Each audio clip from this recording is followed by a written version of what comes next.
Number 1، اپنی حیثیت کی پہچان. ہم کیا ہیں، ہماری حیثیت کیا ہے، ہمارا مقام کیا ہے، ایمان کیا ہے. سورہ توبہ میں اللہ تعالیٰ فرماتا ہے ان اللہ اشترى من المؤمنین انفسهم واموالهم بان لهم الجنہ. تو یہ دوسری چیز ہے. صبر کا سرچشمہ کیا ہے؟ آخرت کے اجر اور ثواب، جنت کی نعمتوں پر یقین، وہ نگاہوں کے سامنے رہے. نمبر 3، نماز. استعینوا بالصبر والصلاۃ. نماز صبر کا سرچشمہ ہے، نماز صبر کی کنجی ہے. کیونکہ نماز کیا ہے؟ نماز اللہ سے تعلق کو جوڑنے کا نام.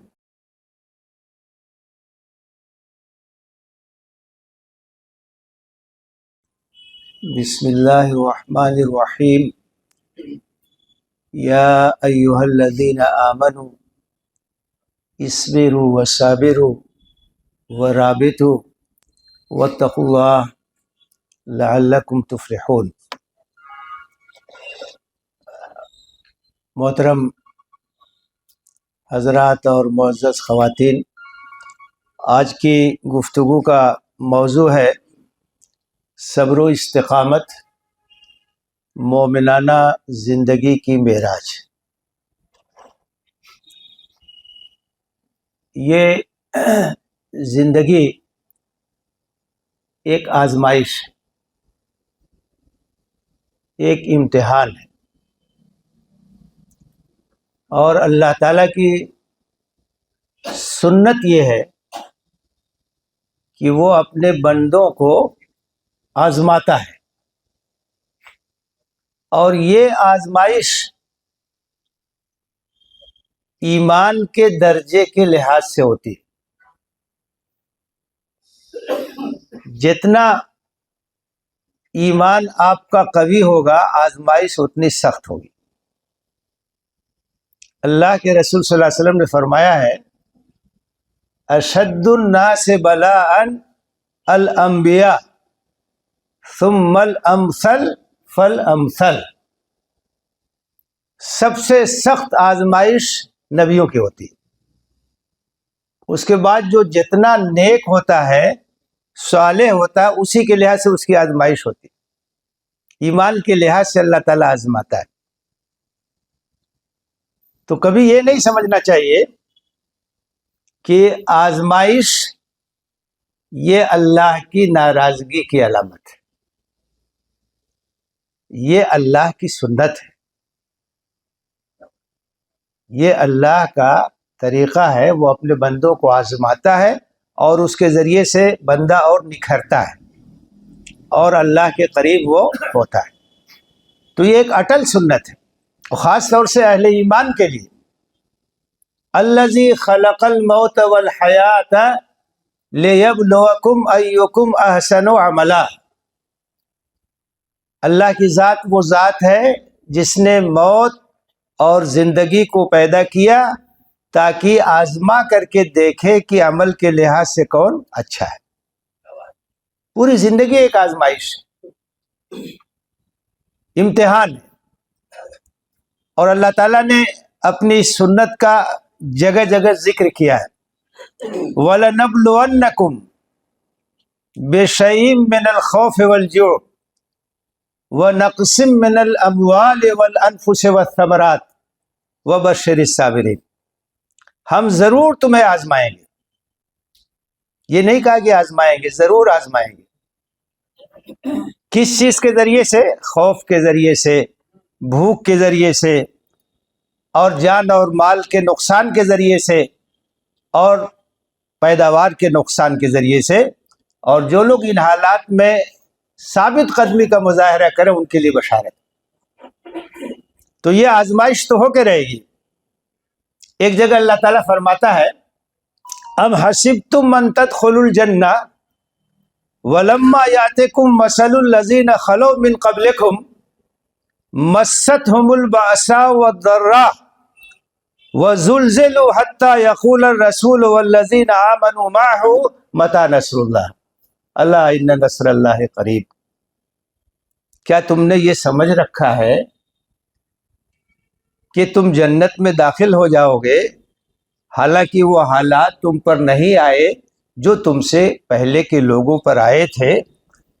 ان کے ساتھ تنگی، اور مصیبتیں آئی اور وہ ہلا مارے گئے، آزمائشوں کے ذریعے سے ہلا دیے گئے، یہاں تک کہ وقت کا رسول اور جو لوگ ان کے ساتھ ایمان لائے تھے وہ پکار اٹھے متی نصر اللہ، کہ اللہ کی مدد کب آئے گی۔ کیسی آزمائش تھی، کیسا امتحان تھا کہ ان کی زبان سے یہ بات نکلی متی نصر اللہ۔ اللہ تعالیٰ یقین دلاتا الا ان نصر اللہ قریب، گھبراؤ نہیں، اللہ کی مدد قریب ہے، جو چیز آنے والی ہے وہ قریب ہے، قیامت آنے والی ہے اس لیے وہ قریب ہے، تو جو چیز یقینی ہوتی ہے اس کو قریب سمجھنا چاہیے، اس کو دور نہیں سمجھنا چاہیے۔ لَتُبْلَوُنَّ فِي أَمْوَالِكُمْ وَأَنفُسِكُمْ، سورہ آل عمران میں فرمایا تمہاری آزمائش ضرور ہوگی، اور یہ آزمائش مال میں بھی ہوگی، جان میں بھی ہوگی، مالی نقصان کے ذریعے بھی آزمائش ہوگی، جانی نقصان کے ذریعے بھی آزمائش ہوگی۔ تو یہ بات یاد رکھنے کی ہے کہ یہ اللہ تعالیٰ کی سنت ہے اور اللہ تعالیٰ کا اٹل قانون ہے، آزمائش آ کے رہے گی، امتحان ہوگا، اس لیے صبر کی ضرورت ہے، اس لیے استقامت کی ضرورت ہے، اس لیے پامردی کی ضرورت ہے، اس لیے عزیمت کی ضرورت ہے۔ جن کے اندر صبر نہیں ہوگا، جماؤ نہیں ہوگا، ثابت قدمی نہیں ہوگی، استقامت نہیں، تو وہ امتحان کے مرحلے میں کامیاب نہیں ہو سکتے۔ یہ آزمائش کیوں ہوتی ہے؟ آزمائش اس لیے ہوتی ہے کہ آزمائش جنت کا راستہ ہے، امتحان یہ جنت کا راستہ ہے۔ اللہ کے رسول صلی اللہ علیہ وسلم نے فرمایا ہے حفت الجنت بالمکارہ وحفت النار بالشہوات، جنت کو ناپسندیدہ اور تکلیف دہ چیزوں سے گھیر دیا گیا ہے، یعنی جنت کا جو راستہ ہے اس میں آزمائش ہے، اس میں تکلیف ہے، اس میں پریشانیاں ہیں، اور جہنم کا جو راستہ ہے وہ تو شہوات سے گھیر دیا گیا ہے، خواہش نفس کی اتباع کرو، خواہش نفس کی پیروی کرو، جہنم میں پہنچ جاؤ گے۔ لیکن جنت کا راستہ یہ ایک دشوار راستہ ہے، اس راستے میں کانٹے ہیں، اس راستے میں پھول نہیں ہیں۔ تو آزمائش یہ جنت میں جانے کا راستہ ہے، اللہ کا رضا حاصل کرنے کا راستہ ہے، اللہ کی خوشنودی پانے کا راستہ ہے۔ اور یہ بات بھی ہے کہ آزمائش کے ذریعے ہی پتہ چلتا ہے کہ ایمان کے دعوے میں کون سچا ہے اور کون جھوٹا ہے، کون کھرا ہے اور کون کھوٹا ہے۔ محبت اگر سچی ہے تو محبوب کے راستے میں انسان قربانی دینے کے لیے تیار ہوگا۔ احسب الناس ان یترکوا ان یقولوا آمنا وهم لا یفتنون وَلَقَدْ فَتَنَّا الَّذِينَ مِنْ قَبْلِهِمْ فَلَيَعْلَمَنَّ اللَّهُ الَّذِينَ صَدَقُوا وَلَيَعْلَمَنَّ الْكَاذِبِينَ۔ کیا لوگوں نے یہ سمجھ رکھا ہے کہ صرف یہ کہہ دینے سے کہ ہم ایمان لے آئے ان کو چھوڑ دیا جائے گا اور ان کی آزمائش نہیں ہوگی؟ جبکہ پہلے کے لوگوں کو ہم نے آزمایا، تو اللہ الگ کر دے گا ان لوگوں کو جو سچے ہیں اور ان لوگوں کو جو جھوٹے۔ کھرے اور کھوٹے کی تمیز یہی ہوتی ہے، آزمائش، امتحان، قربانی کا جب مرحلہ آتا ہے تب پتہ چلتا ہے کہ ایمان کے دعوے میں، اللہ اور رسول سے محبت کے دعوے میں کون سچا ہے اور کون کھوٹا ہے۔ سورہ احزاب میں غزوہ احزاب کے حالات پہ تبصرہ کیا گیا ہے۔ بہت بڑا لشکر آیا، مدینے پہ چڑھائی کی، تو اس موقع پہ کیا ہوا؟ جو منافقین تھے، جو کمزور تھے، وہ تو گھبرا گئے، ان کے قدم ڈگمگا گئے، لیکن جو سچے لوگ تھے انہوں نے کیا کہا؟ ھذا ما وعدنا اللہ ورسولہ وصدق اللہ ورسولہ۔ انہوں نے کہا یہ تو وہی چیز ہے جس کا وعدہ اللہ اس کے رسول نے کیا تھا، یہ ہمارے لیے کوئی غیر متوقع چیز نہیں۔ آزمائش آ رہی تو آئے گی، ہمارے لیے یہ کوئی غیر متوقع چیز نہیں ہے، اس کا وعدہ اللہ اس کے رسول نے کیا تھا کہ تم کو آزمایا جائے گا، اور اللہ اور رسول نے سچ کہا، ان کے ایمان میں اضافہ ہوا، ان کے ایمان میں کوئی کمزوری نہیں ہوئی بلکہ ان کے ایمان میں اضافہ ہوا۔ تو یہ آزمائش، یہ اللہ کی سنت ہے، اس سے گھبرانا نہیں ہے، اور اللہ تعالیٰ اہل ایمان کو آزماتا ہے ان کے درجات کو بلند کرنے کے لیے۔ اب جو گفتگو کا دوسرا نقطہ ہے کہ صبر کیا ہے، صبر کیا ہے، صبر کا مفہوم کیا ہے، استقامت کیا ہے۔ ایک بات تو یہ سمجھ لیجئے، جتنے محاسن اخلاق ہے ان کی بنیاد صبر ہے۔ اگر انسان کے اندر صبر اور استقامت نہیں ہے، کوئی اخلاقی خوبی اس کے اندر پیدا نہیں ہو سکتی۔ اخلاقیات کی بنیاد صبر ہے، یہ اس کا مقام ہے، یہ اس کا مرتبہ ہے۔ اسی لیے قرآن مجید میں اگر آپ کاؤنٹ کریں گے، صبر کا لفظ اور صابرین کا لفظ، یہ جو تعبیر ہے تقریباً 75 آیات میں، اور اگر اس کے جو ہمانہ الفاظ ہیں ان کو بھی شامل کر لیں، 100 سے زیادہ آیتیں جہاں اس کا ذکر ہے۔ اس سے اندازہ کیجئے کہ کتنی زیادہ اس کی اہمیت ہے۔ تو صبر کا ایک لغوی مفہوم ہے اور ایک اصطلاحی مفہوم ہے، شرعی مفہوم ہے، قرآن حدیث کی ایک اصطلاح ہے۔ صبر کا جو لغوی مفہوم ہے، لغت میں جو اس کے معنی ہیں، ڈکشنری میں جو اس کے معنی ہیں، اس کے معنی ہے روکنا، الامساک، روکنا اپنے آپ، کسی چیز سے روکنا، یہ اس کا لغوی معنی ہے۔ اور اس کا جو اصطلاحی معنی ہے، وہ اصطلاحی معنی یہ ہے کہ ہر حال میں انسان دین کے تقاضوں پر جمع رہے، اس کو پورا کرے، اس کی تکمیل کرے، حالات جیسے بھی اس کی پرواہ نہیں۔ جو دین کا تقاضا ہے، جو ایمان کا تقاضا ہے، ہم اس پر قائم رہیں۔ اور بہت وسیع مفہوم ہے اس کا۔ عام طور سے یہ سمجھا جاتا ہے کہ صبر کمزوری کا نام ہے، صبر بزدلی کا نام ہے۔ صبر کمزوری اور بزدلی کا نام نہیں ہے، صبر تو نام ہے بہادری کا، صبر نام ہے ہمت کا، صبر نام ہے شجاعت کا۔ اسی کے لیے دوسرا لفظ آیا ہے قرآن میں، استقامت۔ ان الذین قالوا ربنا اللہ ثم استقاموا، جن لوگوں نے یہ کہا کہ ہمارا رب اللہ ہے، اس کے بعد جم گئے۔ یہ ایک ایسی بات ہے کہ کہنے کے بعد پھر تقاضے شروع ہو جاتے ہیں، مطالبات شروع ہو جاتے ہیں، مقتضیات شروع ہو جاتے ہیں، تو وہاں استقامت کی ضرورت ہے، جمنے کی ضرورت ہے۔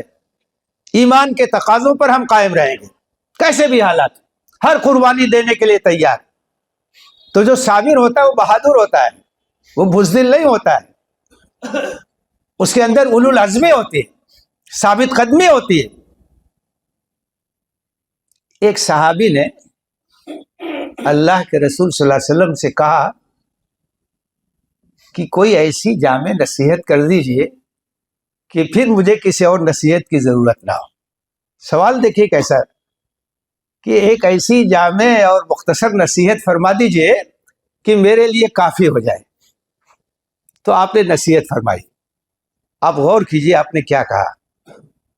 آپ نے کہا قل آمنت باللہ ثم استقم، اعلان کرو کہ میں ایمان لایا اللہ پر، پھر اس پہ جم جاؤ۔ ایمان اور استقامت، یہی کامیابی کی کنجی۔ ایمان کا اعلان کرنا یہ گویا ایک بہت بڑا اعلان ہے، اللہ کی ربوبیت کا اعتراف کرنا ایک بہت بڑا اعتراف۔ تو اس کے بعد آپ کی زندگی کو خاص سانچے میں ڈالنا، تقاضے شروع ہو جائیں گے۔ اگر آپ کے اندر ثابت قدمی نہیں، استقامت نہیں ہے، تو آپ ایمان کے تقاضوں کی تکمیل نہیں کر سکتے۔ ہمارے بزرگوں نے آسانی کے لیے یہ کہا کہ صبر کی 3 قسمیں ہیں، تو اس میں صبر کا پورا مفہوم آ جائے گا۔ ایک صبر کیا ہے، جو عام طور سے سب لوگ جانتے ہیں، کوئی مصیبت آ جائے تو اس پہ صبر کرنا، کوئی تکلیف آ جائے تو اس پہ صبر کرنا کہ اللہ کا فیصلہ ہے. اللہ تعالیٰ مختلف طرح سے آزماتا ہے، جان اور مال مختلف طرح کی آزمائشیں آتی ہیں. تو ایک مفہوم یہ ہے کہ مصائب اور آلام پہ صبر کرنا، تحمل اور برداشت کا مظاہرہ کرنا، ایک چیز یہ. اور یہ عام مفہوم ہے، سب لوگ اسے جانتے ہیں. دوسری جو قسم ہے صبر کی، وہ ہے الصبر عن المعاصی، گناہ کے کاموں سے رکنا. یہ کوئی آسان کام نہیں ہے. جیسے ڈھلان کا راستہ ہو تو اس پہ چلنا آسان ہوتا ہے، وہاں اپنے قدم کو روکنا مشکل ہوتا ہے. تو جو گناہ کے کام ہیں، جو معصیت کے کام ہیں، وہ اپنی طرف کھینچتے ہیں، ان کے اندر کشش ہوتی ہے، تو انسان ادھر جاتا ہے. ایسے موقع پر اپنے اوپر قابو رکھنا، اپنے آپ کو استقامت کے راستے پر قائم رکھنا، یہ صبر ہے. کیسے بھی عوامل ہوں، کیسے بھی محرکات ہوں، ہم گناہ کا کام نہیں کریں گے، ہم معصیت کا کام نہیں کریں گے. رشوت لینے کا موقع ہے، کوئی اور موجود بھی نہیں ہے، نفس بھی اکسا رہا ہے کہ لے لو، لیکن ہم ڈٹے رہیں گے، ہم نہیں جا سکتے ہیں ادھر. کوئی بھی گناہ کا کام ہو، گناہ کے کاموں میں کشش ہوتی ہے، اس کی طرف انسان کھینچتا ہے. اپنے آپ کو روکے رکھنا، یہ صبر ہے، یہ استقامت ہے. اسے کہتے ہیں الصبر عن المعاصی، گناہ سے اپنے آپ کو روکنا. کوئی ہم کو پھسلا نہیں سکتا، ہمارے قدم میں کوئی لغزش نہیں پیدا ہو سکتی، کیسے بھی عوامل ہوں اور کیسے بھی محرکات. ہم ایمان کے راستے پہ رہیں گے، نیکی کے راستے پہ رہیں گے. بہکانے والے بہت ہیں. اللہ کے رسول صلی اللہ علیہ وسلم نے ایک بار زمین پر ایک سیدھی لکیر کھینچی اور اس کے دائیں بائیں بہت سی آڑی ترچھی لکیریں کھینچی، اور آپ نے کہا یہ جو سیدھی لکیر ہے یہ صراط مستقیم، یہ اسلام، یہ جنت کی طرف جانے والا راستہ ہے. اور یہ جو آڑی ترچھی لکیریں ہیں یہ گمراہی کے راستے ہیں. اور ہر راستے پہ شیطان کے ایجنٹ کھڑے ہیں جو آپ کو گناہ کی طرف کھینچنا چاہتے ہیں، لے جانا چاہتے ہیں. پورا میڈیا لگا ہوا ہے، ذرائع ابلاغ لگے ہوئے ہیں، سوشل میڈیا لگا ہوا ہے. کھولیے کیا ہے اس میں؟ فحاشی ہے، عریانیت ہے، بے حیائی ہے. کون روک سکتا ہے اپنے آپ کو؟ جس کے اندر صبر ہوگا، جس کے اندر استقامت ہوگی. فحاشی کی بازاریں، دکانیں، گناہ کے سب محرکات ہیں. تو صبر کی یہ قسم ہے الصبر عن المعاصی. میں اللہ کے راستے سے ہٹ نہیں سکتا کسی بھی قیمت پر، یہ صبر ہے. اور صبر کی تیسری قسم کیا ہے؟ الصبر علی الطاعات. جو نیکی کا کام ہے، جو اللہ کی رضا کا کام ہے، میں مسلسل اسے کروں گا، دوام کے ساتھ کروں گا، استقامت کے ساتھ کروں گا، کبھی میں اس کو چھوڑ نہیں سکتا. نماز پابندی کے ساتھ پڑھوں گا. وَأْمُرْ أَهْلَكَ بِالصَّلَاةِ وَاسْتَبِرْ عَلَيْهَا. یہ نہیں کہ کبھی جوش میں آئے تو تہجد بھی پڑھ رہے ہیں اور اس کے بعد ٹھنڈے ہو گئے تو فجر کی نماز بھی غائب. الصبر علی الطاعات کا مطلب کیا ہے؟ کہ نیکی اور عبادات کے کام پر مسلسل ہمیں جمے رہنا، کبھی نہیں چھوڑنا، کسی سستی کا مظاہرہ نہیں کرنا.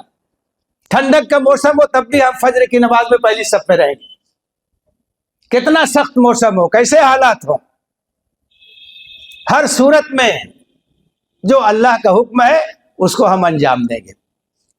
تو یہ ہے الصبر علی الطاعات. تو یہ جو تین قسمیں ہیں یہ ہر چیز کا احاطہ کر لیتے ہیں. مصائب پر صبر کرنا، معصیت کے مقابل میں اپنے آپ کو جمائے رکھنا، استقامت کا مظاہرہ کرنا، اور طاعات پر تسلسل اور دوام اختیار کرنا. تو اس سے آپ اندازہ کیجئے کہ صبر کا مفہوم کتنا وسیع ہے.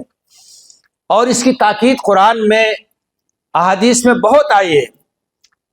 سورہ مدثر ابتدائی زمانے کی آیت ہے جہاں دعوت کا ذکر ہے، یا ایھا المدثر قم فانذر وربک فکبر وثیابک فطہر والرجز فاہجر ولربک فاصبر۔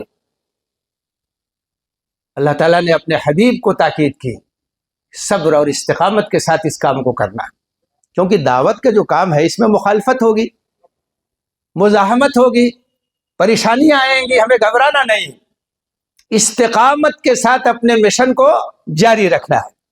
تو نبی صلی اللہ علیہ وسلم کو اس کی تاکید کی گئی، وَاصْبِرْ عَلَىٰ مَا يَقُولُونَ وَاهْجُرْهُمْ هَجْرًا جَمِيلًا۔ جو کچھ یہ کہہ رہے ہیں تمہارے خلاف پروپیگنڈا کر رہے، کرنے دو، کو چھوڑ دو، تم اپنا کام کرتے رہو۔ یا ایھا الذین آمنوا استعینوا بالصبر والصلاۃ ان اللہ مع الصابرین۔ یہ سورہ بقرہ کی آیت ہے، اور اس سے پہلے کی آیتیں جب آپ پڑھیں گے تو آپ کو یہ بات معلوم ہوگی کہ اللہ تعالیٰ نے بنی اسرائیل کے جرائم کا ذکر کیا ہے۔ پہلا جو پارہ ہے اس کے اندر بہت تفصیل کے ساتھ بنی اسرائیل کی تاریخ ہے، اور ان کی عہد شکنی اور ان کی نافرمانی، ان تمام چیزوں کا ذکر ہے، اور اس کے بعد اس بات کا اعلان ہے کہ دنیا کی امامت اور پیشوائی کے مقام سے یہ معزول کیے جا رہے ہیں اپنے کرتوت کی وجہ سے، اور اس بات کا اعلان ہے کہ امت مسلمہ کو اب اس مقام پر فائز کیا جا رہا ہے۔ وَكَذَلِكَ جَعَلْنَاكُمْ أُمَّةً وَسَطًا لِتَكُونُوا شُهَدَاءَ عَلَى النَّاسِ وَيَكُونَ الرَّسُولُ عَلَيْكُمْ شَهِيدًا۔ ہم نے تمہیں ایک امت وسط بنایا ہے تاکہ تم لوگوں پر دین حق کے گواہ بنو اور رسول تم پر دین حق کا گواہ بنے۔ اب امامت کا اور قیادت کا اور رہنمائی کا اور حق کو پہنچانے کا کام تمہیں کرنا ہے۔ تو یہ کام ایک بڑا عظیم کام ہے، یہ منصب ایک بہت بڑا منصب ہے، یہ ذمہ داری ایک بہت بڑی ذمہ داری ہے۔ اس کو ادا کرنے کے لیے کس چیز کی ضرورت ہے؟ یا ایھا الذین آمنوا استعینوا بالصبر والصلاۃ۔ اے ایمان لانے والو، صبر اور نماز کے ذریعے سے مدد چاہو اللہ صابرین کے ساتھ۔ تو اگر تمہارے اندر استقامت ہوگی تب تم اس فرض منصبی کو ادا کر سکتے ہو، تب اس ذمہ داری کا حق ادا کر سکتے ہو، اور تمہارے اندر بے صبری ہوگی تو تم اس کام کو انجام نہیں دے پاؤ گے۔ تو اہل ایمان کو اس بات کی تاکید کی گئی۔ اور سورہ آل عمران کی جو آخری آیت ہے، یا ایھا الذین آمنوا اصبروا وصابروا ورابطوا واتقوا اللہ لعلکم تفلحون، آیت نمبر 200۔ 200 آیتیں ہیں آل عمران میں، آخری آیت ہے، اس میں تاکید کی جا رہی ہے اہل ایمان کو۔ کس بات کا حکم دیا جا رہا ہے؟ اے ایمان لانے والو، صبر کرو اور مصابرت کا مظاہرہ کرو اور ڈٹے رہو اور اللہ سے ڈرتے رہو تاکہ تمہیں کامیابی حاصل ہو جائے۔ ایک چیز ہے صبر اور ایک چیز ہے مصابرت، دونوں میں کیا فرق ہے؟ صبر کا بھی حکم دیا گیا ہے اور مصابرت کا بھی حکم دیا گیا۔ یا ایھا الذین آمنوا اصبروا وصابروا۔ صبر کے معنی جمنا، استقامت اختیار کرنا، اپنے موقع پر ڈٹے رہنا، اپنی ذمہ داری کو انجام دینا۔ مصابرت کے اندر دو مفہوم ہے، ایک تو اس کے اندر مفہوم ہوتا ہے آگے بڑھنے کا، کہ اس میدان میں دوسروں سے آگے بڑھنے کی کوشش کرو، یہ تمہارے کمپٹیشن کا میدان ہے، ایک دوسرے سے زیادہ صبر کا مظاہرہ کرو۔ یہ جو مفاعلت کا صیغہ ہے اس کے اندر مسابقت کا معنی آتا ہے۔ وفی ذلک فلیتنافس المتنافسون، یہ وہ میدان ہے جس میں ایک دوسرے سے آگے بڑھنے کی کوشش کرنی چاہیے۔ نہ صرف یہ کہ صبر کرو، بلکہ صبر کے معاملے میں دوسروں سے آگے بڑھنے کی کوشش کرو۔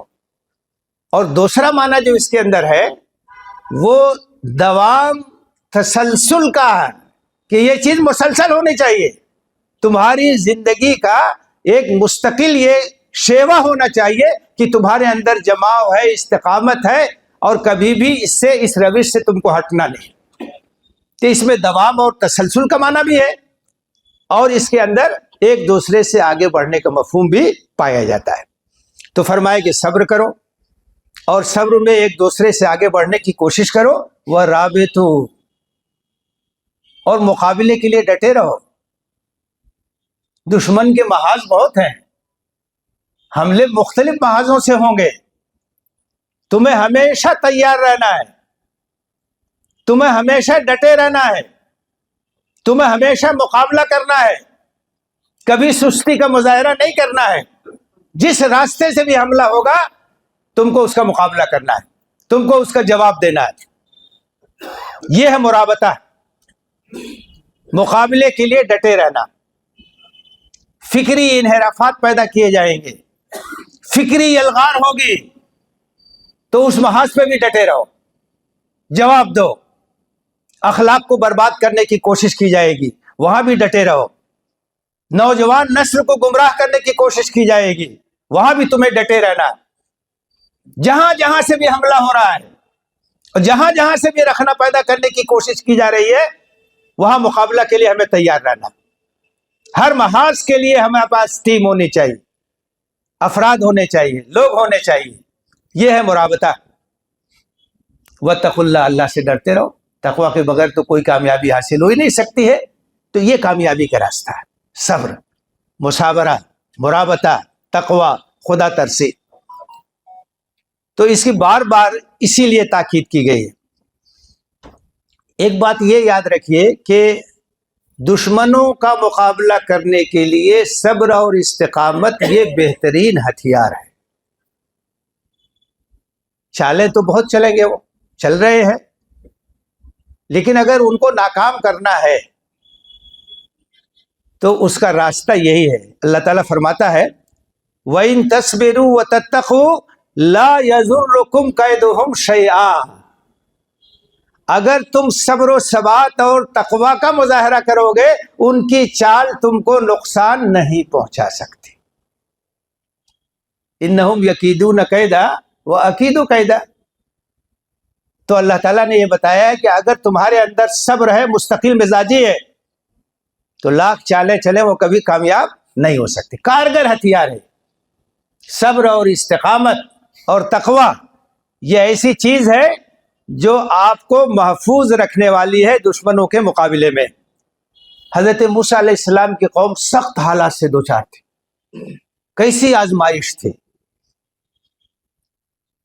تو انہوں نے جب حضرت موسیٰ علیہ السلام سے کہا، بنی اسرائیل نے، اوذینا من قبل ان تأتینا ومن بعد ما جئتنا، کہ ہم تو مسلسل ایذا رسانیوں کا شکار ہیں، آپ کی آمد سے پہلے بھی اور آپ کی آمد کے بعد بھی۔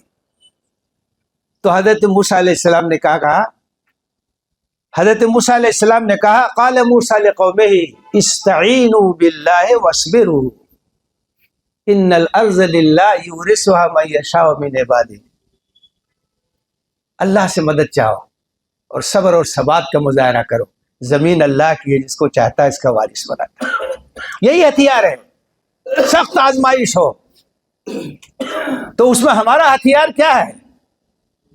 الاستعانۃ باللہ، اللہ سے مدد، صبر، ثابت قدمی، استقامت، ایمان پر قائم رہنا، یہی ہمارا ہتھیار ہے۔ سورہ بقرہ کی ایک آیت ہے جس کو آیت البر کہا جاتا ہے، اس میں بتایا گیا ہے کہ نیکی اور وفاداری کس چیز کا نام ہے۔ جب قبلہ تحویل ہوا تو اہل کتاب نے بڑا پروپیگنڈا کیا، تو اس آیت میں کہا گیا ہے لیس البر ان تولوا وجوہکم قبل المشرق والمغرب، کہ نیکی اور وفاداری اس بات کا نام نہیں کہ تمہارا چہرہ مشرق کی طرف ہے کہ مغرب کی طرف، جہاں بھی اللہ حکم دے دو اس طرف اپنا چہرہ کرو، وہ نہیں ہے نیکی۔ نیکی کیا ہے؟ وَلَكِنَّ الْبِرَّ مَنْ آمَنَ بِاللَّهِ۔ اب اس کے بعد بتایا کہ نیکی وفاداری کیا ہے؟ ایمان اللہ پر، رسولوں پر، آخرت پر، کتابوں پر۔ اس کے بعد پھر اعمال کا ذکر ہے، وہاں انفاق کا ذکر ہے، نماز کا ذکر ہے، زکوٰۃ کا ذکر ہے، اور اس میں ایک خاص صفت بیان کی گئی ہے وَالصَّابِرِينَ فِي الْبَأْسَاءِ وَالضَّرَّاءِ وَحِينَ الْبَأْسِ۔ یہی لوگ سچے ہیں، صبر کرتے ہیں، تنگی کا حال ہو، فقر اور فاقہ ہو، کوئی بیماری ہو، کوئی پریشانی ہو، چاہے جنگ کے حالات ہوں، ہر حالت میں جمنے والے، استقامت کرنے والے، یہی سچے اور یہی متقی۔ تو ایمان کی علامت کیا ہے؟ صبر اور استقامت، اپنے موقع پر اپنے ایمان پر قائم رہنا ہر حال میں۔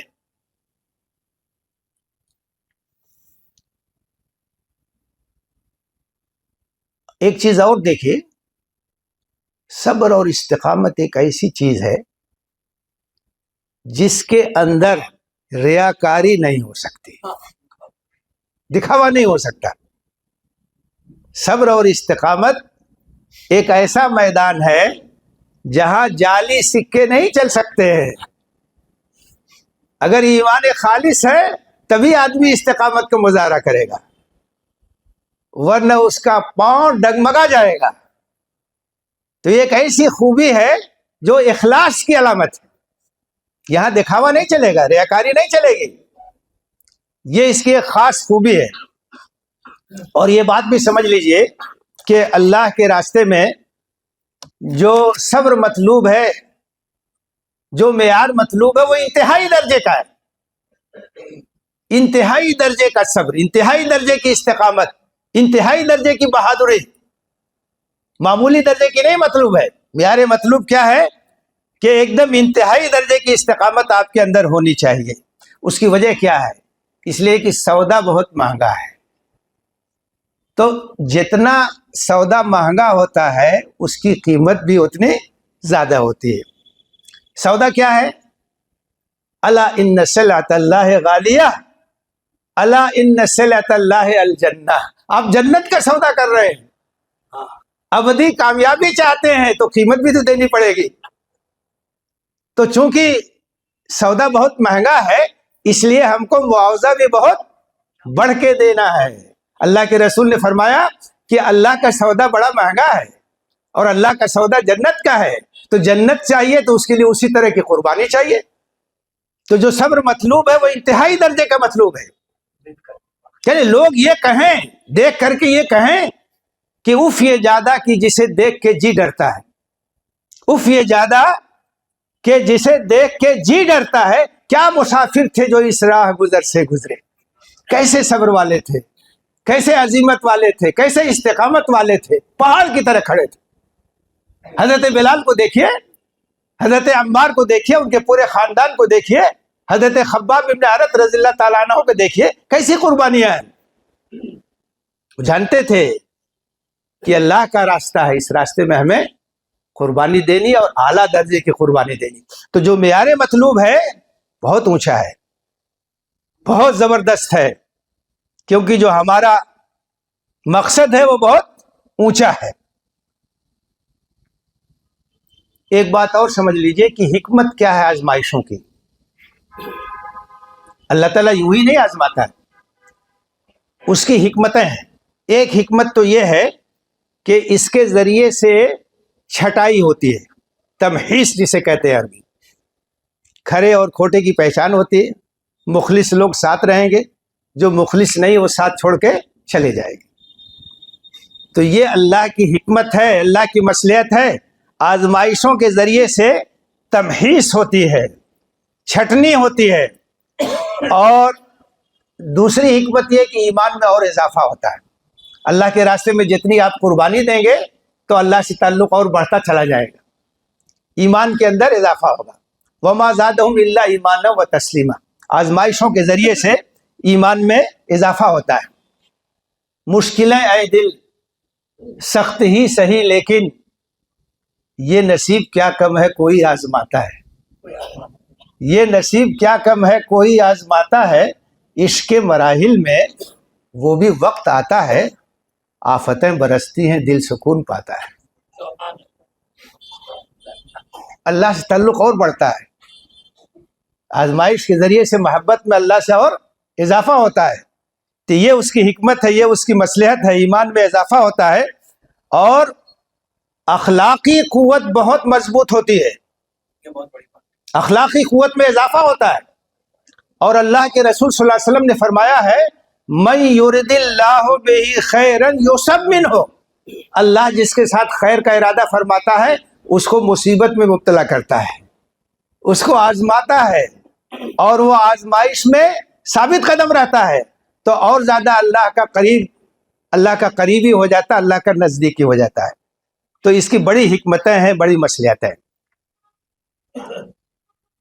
ایک پوائنٹ یہ ہے کہ یہ جو آزمائشیں آتی ہیں دشمنوں کی طرف سے، تو اس کی شکلیں بہت سی ہو سکتی ہیں، مختلف شکلوں میں یہ آزمائشیں آئیں گی، تو ان میں سے چند کا ذکر آپ کے سامنے میں کر دیتا ہوں۔ نمبر 1، طنز اور استہزاء، آپ کے اوپر جملے کسے جائیں گے، طنز کی تیروں کی بارش ہوگی، یہ بڑے نیک لوگ ہیں، انہم اناس یتطہرون، یہ بڑے نیک لوگ ہیں، بڑے پارسا لوگ ہیں، تو طرح طرح سے طنز کیا جائے گا، چبھتے ہوئے فقرے آپ کے بارے میں استعمال کیے جائیں گے، یہ بھی ایک شکل ہے۔ اور پروپیگنڈا کا بھی سہارا لیا جائے گا، بدنام کیا جائے گا، طرح طرح کی بات کی جائے گی، آپ نیکی کا کام کریں گے، آپ خیر کا کام کریں گے، آپ بھلائی کا کام کریں گے، آپ کے بارے میں کہا جائے گا کہ یہ فسادی لوگ ہیں، یہ آتنکوادی لوگ ہیں، یہ بگاڑ پیدا کرنے والے لوگ ہیں، تو پروپیگنڈا کیا جائے گا اور پوری مہم آپ کے خلاف چلائی جائے گی۔ یہ بھی ایک دل آزاری کی مختلف شکلیں، کیسے ان کو تکلیف پہنچائے، کبھی شان رسالت میں گستاخی کی جائے گی، توہین رسالت کا معاملہ ہوگا تاکہ آپ کی دل آزاری ہو، کبھی مسجدوں کو نشانہ بنایا جائے گا تاکہ آپ کی دل آزاری ہو، کبھی آپ کے مراکز کو نشانہ بنایا جائے گا تاکہ آپ کی دل آزاری ہو۔ تو دل آزاری کی بہت ساری شکلیں ہیں جن کو اختیار کیا جائے گا، اور آپ اس کو دیکھ بھی رہے ہیں، محسوس بھی کر رہے ہیں۔ ایک شکل یہ بھی ہوگی کہ جان اور مال کا نقصان پہنچایا جائے گا، آپ کو جانی نقصان پہنچایا جائے گا، مالی نقصان پہنچایا جائے گا، آپ کے وسائل برباد کیے جائیں گے، آپ کی معاشی جو حالت ہے اس کو خراب کرنے کی کوشش کی جائے گی۔ یہ بھی ہوتا رہا ہے اور ہوتا رہے گا۔ سیاسی سرانگیزیاں بھی ہوگی آپ کے خلاف، اور سیاسی لحاظ سے آپ کو بے وزن کرنے کی بھی کوشش ہوگی، بے دخل کرنے کی کوشش ہوگی، اس کے لیے بھی مختلف راستے اور مختلف طریقے اختیار کیے جائیں گے۔ مادی رشتوں کی قربانی بھی دینی ہوگی، کیونکہ یہ وہ راستہ ہے جس میں آدمی حق کو پسند کرتا ہے، اور اللہ کے رسول نے فرمایا ہے من احب للہ و ابغض للہ وآتا للہ و منع للہ فقد استکمل الایمان، جو اللہ کے لیے محبت کرے، اللہ کے لیے دشمنی کرے، اللہ کے لیے دے، اللہ کے لیے نہ دے، اس نے ایمان کو مکمل کر لیا۔ ہمارے رشتے کی بنیاد کیا؟ ایمان ہے، اللہ سے وفاداری ہے۔ تو اس میں ایسا بھی ہوگا کہ مادی رشتوں کی قربانی بھی دینی پڑے گی، اور اسی طریقے سے قید و بند کے مرحلے بھی آئیں گے، سنت یوسفی بھی ادا کرنی پڑے گی، بے گناہوں کو جیلوں میں ٹھوسا جائے گا، جعلی اور جھوٹے مقدمات ان کے اوپر لادے جائیں گے، ان کی زندگیاں برباد کی جائیں گی، برسہ برس کے بعد یہ ثابت ہوگا کہ یہ تو بری ہیں، ان کے اوپر کوئی چیز ثابت نہیں ہوئی۔ یہ بھی ہوگا، تختہ دار پہ بھی لٹکایا جائے گا، پھانسی بھی ہوگی، موت کی سزا بھی ہوگی، سماجی بائیکاٹ بھی ہوگا، معاشی ناکہ بندی بھی ہوگی، بہت سی چیزیں ہیں جس کو آپ دیکھ رہے ہیں، محسوس کر رہے ہیں، ہمیشہ سے ہوتا رہا ہے۔ اللہ کے رسول صلی اللہ علیہ وسلم جب مکہ مکرمہ میں تھے اور آپ نے جب دعوت کا کام شروع کیا تو کس کس طریقے سے آپ کی مخالفت کی گئی، اور تمام ہتھیار جو ہے وہ استعمال کیے گئے۔ وہاں معاشی بائیکاٹ بھی ہوا، سماجی بائیکاٹ بھی ہوا، 3 سال تک شیب ابی طالب میں آپ اپنے خاندان کے ساتھ معصور رہے، کھانے پینے کی چیزیں جو ہے سب روک دی گئی تھیں، اور پتے چمانے کی نوبت آ گئی تھی۔ طنز اور تعریض تو تھی، پروپیگنڈا آپ کے خلاف تھا، کیا کیا نہیں کیا گیا۔ تو یہ سب ہوگا، یہ سب اس راستے میں، اللہ کے راستے میں یہ سب چیزیں لازمی ہیں۔ اب ہم گفتگو کے آخری مرحلے پہ پہنچتے ہیں کہ صبر اور استقامت کے سرچشمے کیا ہے، کہاں سے یہ قوت ہم کو ملے گی، کہاں سے یہ طاقت ہم کو ملے گی، سورس کیا ہے، سورسز کیا ہے، وسائل کیا ہیں جن کے ذریعے سے ہم اپنے اندر صبر اور ثبات کو ترقی دے سکتے ہیں، اس کو فروغ دے سکتے ہیں، مضبوط کر سکتے ہیں اپنے آپ کو۔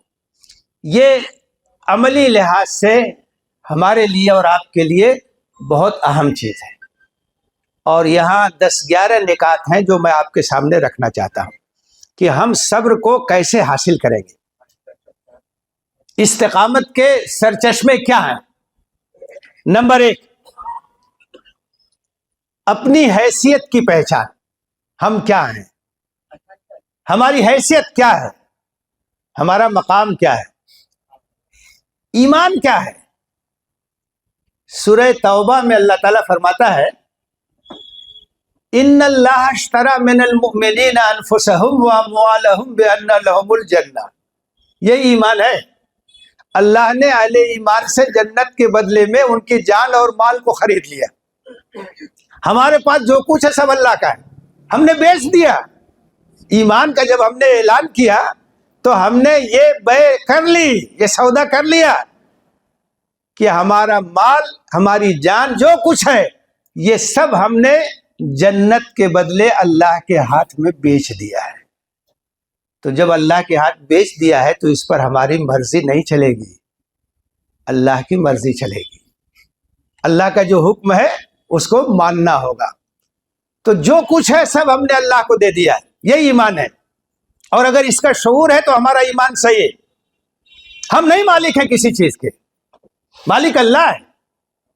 جہاں کہے گا جان لگا دیں گے، جہاں کہے گا مال لگا دیں گے، جس کام کا حکم دے گا اس کو بجا لائیں گے، جس سے روکے گا اس سے رک جائیں گے، یہ ایمان ہے۔ تو جب ہماری حیثیت یہ ہے تو اللہ تعالیٰ قربانی کا مطالبہ کر رہا ہے۔ تو جتنا اس کا شعور ہوگا، اس حیثیت کا جتنا استحضار ہوگا تو اتنا ہی ہمارے اندر صبر پیدا ہوگا۔ جان دی ہوئی اسی کی تھی، حق تو یہ ہے کہ حق ادا نہ ہوا، تو ہمیں کہیں شکایت نہیں ہوگی، ہمارے اندر استقامت پیدا ہوگی، بہادری پیدا ہوگی، جرأت پیدا ہوگی۔ تو پہلی چیز یہ ہے کہ اپنی حیثیت کا ہم کو استحضار ہونا چاہیے، اس کو سمجھنا چاہیے اچھی طرح سے۔ دوسری جو چیز ہے وہ اجر آخرت پر یقین۔ ہمارا ایمان ہے کہ یہ دنیا عارضی جگہ ہے، یہ دنیا تو ختم ہونے والی ہے۔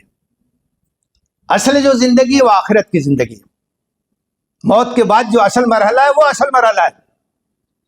ما عندکم ینفد وما عند اللہ باق۔ جو کچھ تمہارے پاس ہے سب ختم ہونے والی چیز ہے، جو اللہ کے پاس ہے وہ باقی ہے، وہ ہمیشہ رہنے والی چیز۔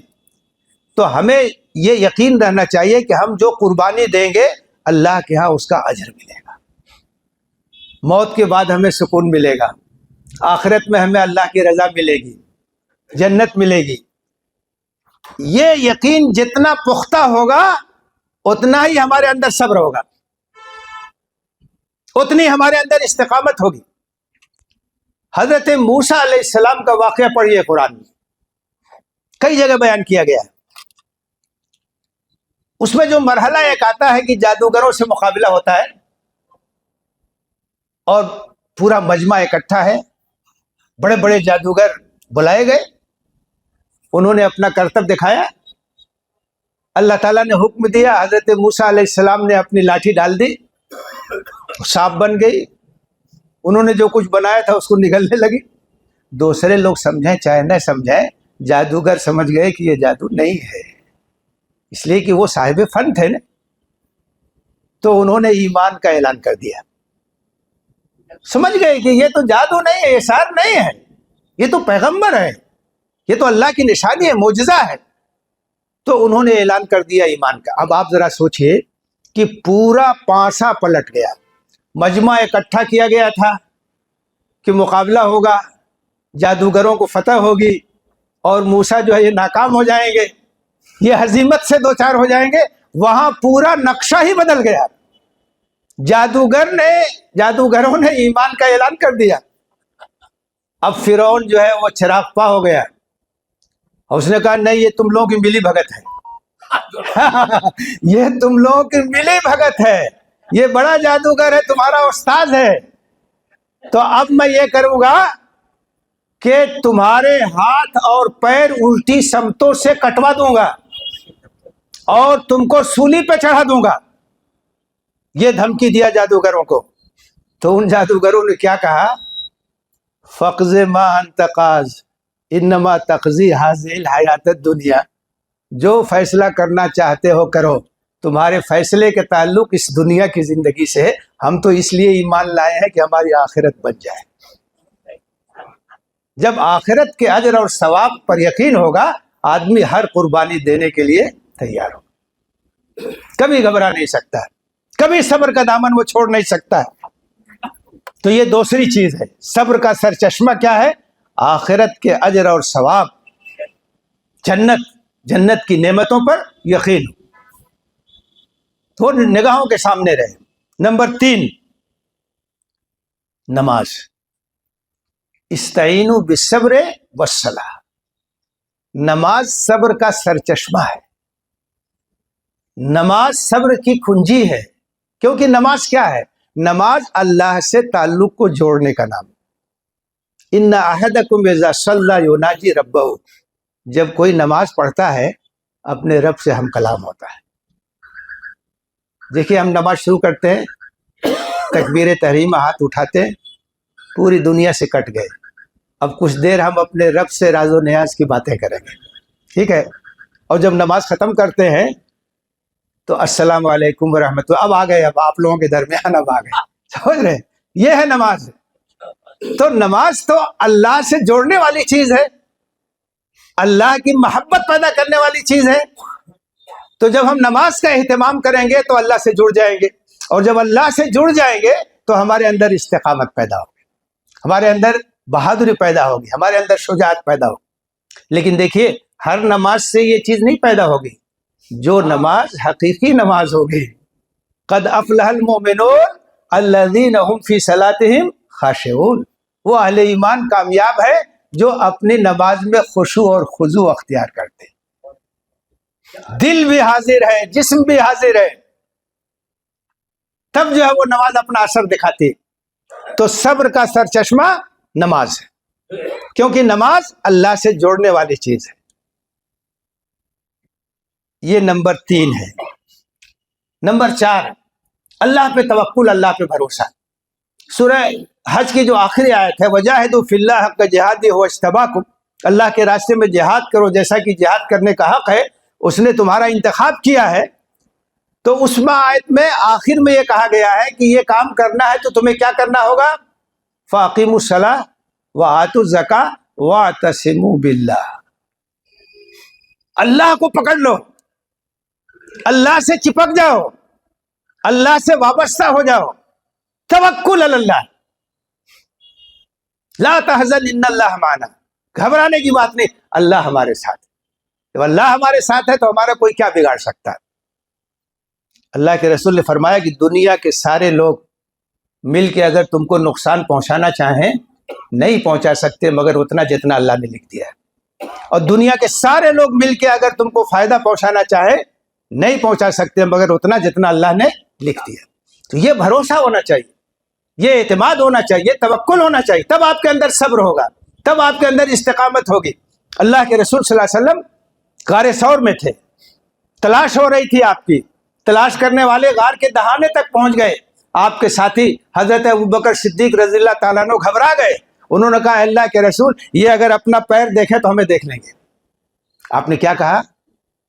آپ نے کہا یا ابا بکر ما ظنک باثنین اللہ ثالثہما، ابو بکر ان دو کے بارے میں کیا خیال ہے تمہارا جن کا تیسرا اللہ ہے؟ ہم دو ہیں لیکن ہمارے ساتھ ہمارا رب ہے۔ لا تحزن ان اللہ معنا، فکر مت کرو اللہ ہمارے ساتھ۔ کیا غم ہے اگر ساری خدائی ہو مخالف، کیا غم ہے اگر ساری خدائی ہو مخالف، کافی ہے اگر ایک خدا میرے لیے. اللہ پہ بھروسہ، اللہ سے وابستگی، اللہ پر توکل، آپ کے اندر صبر پیدا ہوگا، آپ کے اندر استقامت پیدا ہوگی، آپ کبھی گھبرائیں گے نہیں، آپ کا قدم کبھی ڈگمگائے گا نہیں. پانچویں چیز ہے انفاق فی سبیل اللہ. سورہ حج کی آیت میں کہا گیا ہے فَأَقِیمُوا الصَّلَاةَ وَآتُوا الزَّکَاۃَ. مال کی محبت نہیں ہونی چاہیے. مال کی محبت اور اللہ کی محبت یہ دونوں ایک دل میں اکٹھا نہیں ہو سکتی. اسباب سے محبت نہیں کرتا ہے انسان اگر وہ بندہ مومن ہے. جتنا آپ انفاق کریں گے آپ کا ایمان اتنا ہی مضبوط ہوگا، آپ کے اندر اتنا ہی صبر کی کیفیت پیدا ہوگی. مال ایک ایسی چیز ہے جو اپنی طرف کھینچتی ہے. اسی لیے کہا گیا ہے وَمَن يُوقَ شُحَّ نَفْسِهِ فَأُولَٰئِكَ هُمُ الْمُفْلِحُونَ.